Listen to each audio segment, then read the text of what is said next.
E aí galera, beleza? Estou aqui para mostrar para vocês o funcionamento do meu programa Tabela Verdade e explicar o seu funcionamento. Galera, primeiro o que temos que ter em mente é o porquê de usar esse programa. Fazer tabelas verdade na mão é um verdadeiro sacrifício, é uma luta, pois se você pega uma expressão lógica com muitas sentenças, acaba que se torna uma tabela com muitas linhas. Fazer na mão é algo bem pesado. Então, para isso, a gente usa o computador, que resolve de forma rápida e eficaz. Vou demonstrar o funcionamento aqui. Eu coloco uma expressão qualquer, essa é a intenção, para qualquer expressão, ele fazer uma tabela verdade. Então, eu coloquei essa expressão, que contém 5 sentenças, PQRST.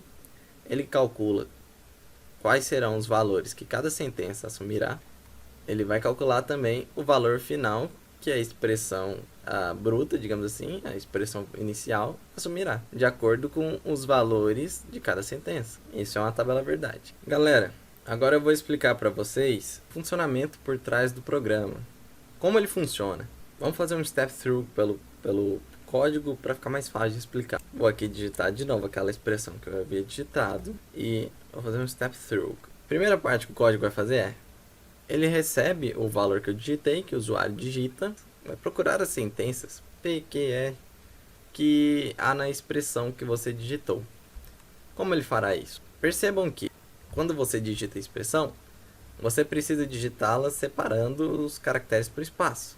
Faça uma lista com cada caractere que você digita, sendo um elemento dessa lista. Proposição bruta, expressão lógica que você digitou, está dentro dessa lista aqui. O parênteses é um elemento, o P é um elemento, e assim cada caractere é um elemento. Por que isso? Por causa que eu vou iterar por essa lista e a função vai verificar se o elemento que está sendo analisado ele é um operador ou é um parêntese, um colchete ou uma chave.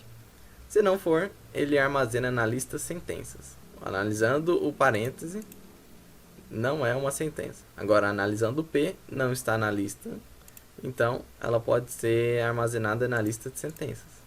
Pronto, galera, percebam que já fiz a iteração por toda a lista e já estão todas as sentenças armazenadas na lista sentença. E ele vai retornar essa lista.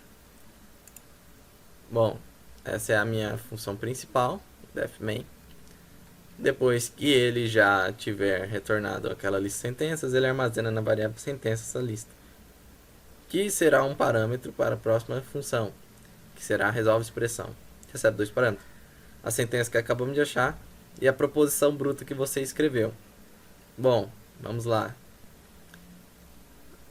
Tá aqui a função resolve expressão e já tem os parâmetros que ela recebeu. Bom, qual a função dessa função, digamos assim? Resolver a expressão. A intermediária será constituída de 2 sentenças, com um operador no meio, que é o que ela vai resolver. São as sentenças prioritárias. Como ela fará isso? Precisamos fazer o step through para descobrir. Aqui ele vai fazer outra iteração, que é pela cada linha, é correspondente para cada linha, pois cada linha da tabela contém uma expressão diferente para ser resolvida, pois mudam os valores que as sentenças recebem. Então cada linha é uma expressão diferente para ser resolvida. Mas ele chama outra função, chamada montador de expressão, que vai receber 3 parâmetros. Vamos ver o que ela faz. Beleza, galera. A função montador de expressão, ela vai procurar as sentenças onde está escrita a letra P, Q, e vai substituir essas letras por o valor bool, ou seja, 0 ou 1. Galera, percebam que a última função, ela chama outra função, que é a definir operadores lógicos. Pois ela cria um dicionário e necessita dos operadores lógicos já definidos para cada sentença. Quais exatamente eles receberão em cada linha. E é essa função que vai definir isso. Ela vai definir, ela já acha as sentenças, é o único parâmetro que ela recebe, a sentença, PQRST. Calcula a quantidade de sentenças, já calcula a quantidade de linhas que terá na tabela, que é 2 elevado à quantidade de sentenças, 2 elevado à quinta, que é 32. Aí ela já calcula para a primeira coluna, ou seja, primeira sentença P. Bom, aí aquela função já chama outra função, que é o cálculo da frequência para cada sentença. E isso, conforme eu já havia explicado no último vídeo, quantas vezes o 0 e o 1 vai se repetir para cada sentença. Por exemplo, o P, numa tabela de 32 linhas, 16 vezes o 1 e 16 vezes o 0. Vejam um exemplo agora. Para a primeira coluna, ou seja, o P, vai admitir que a frequência é a quantidade de sentenças menos coluna, conforme eu tinha explicado no outro vídeo, que é 16. Ele achou. Frequência 16. Agora que achou a frequência, vamos calcular os operadores em si. Ou seja, os zeros e 1 com a função operadores da sentença. Olha lá. A coluna, ou seja, a sentença. Quantidade de linhas, no caso 32, e a frequência, que é 16. Então ele acha que os operadores são 32 no total, em que 16 são 1 e 16 são zeros. E isso ele fará para todas as sentenças.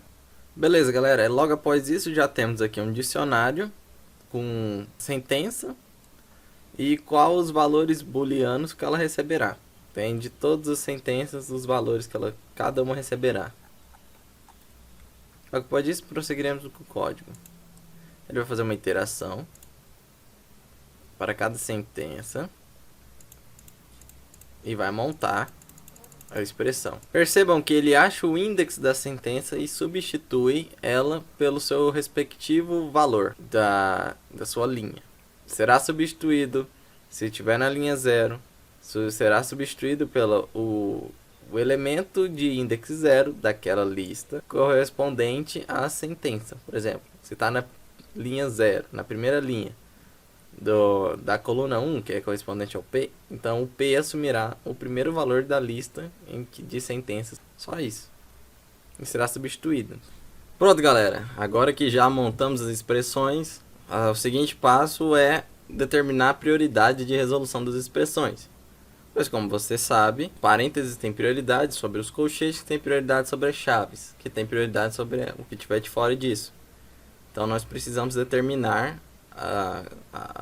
as expressões serão resolvidas com prioridade. A seguinte função prioridade, ela recebe uma expressão, que é a expressão bruta, e vai determinar o índice daquelas operações que tiverem prioridade. Então, ela recebe a expressão, vai iterar pelos elementos dessa expressão, procurando o colchete, procurando parêntese e procurando chave. Se ela acha um parêntese, ela retorna o índice em que o parêntese está. Se ela não achar nenhum parêntese, nenhum colchete, nenhuma chave, ela retorna vazia. Aí, galera, logo depois que ela determina a prioridade da expressão, ela tem que resolver essa expressão. É por isso que tem essa função auxiliar resolve expressão, auxiliar, que faz a operação de fato.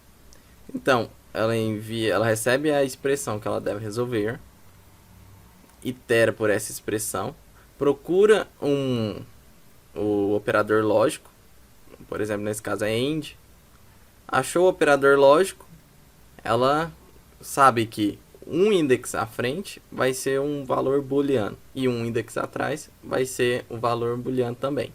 E aí eu posso colocar que ela retorne, como é uma lista, né? Eu posso fazer com que ela retorne um índice antes do operador lógico e um índice depois, que são as sentenças com valores lógicos, valores booleanos. No entanto, primeiramente ela vai resolver os valores not, quando houver quando houver a negação. Quando houver a negação, ela vai resolver primeiro a negação, depois, ou seja, inverte o valor booleano, aí depois isso que ela vai resolver de fato os operadores lógicos. Logo após isso, galera, ele já armazena todos os resultados das expressões que ele resolveu, monta através da função montador de tabela, usando o módulo prettytable, ele monta a tabela. Bem simples, o módulo é bem fácil de usar. Ele insere a quantidade de linhas, colunas, cada coluna já determina o nome com a expressão e monta os valores booleanos conforme pudemos ver no exemplo anteriormente. Bom, galera, é isso, essa tabela. Muito obrigado.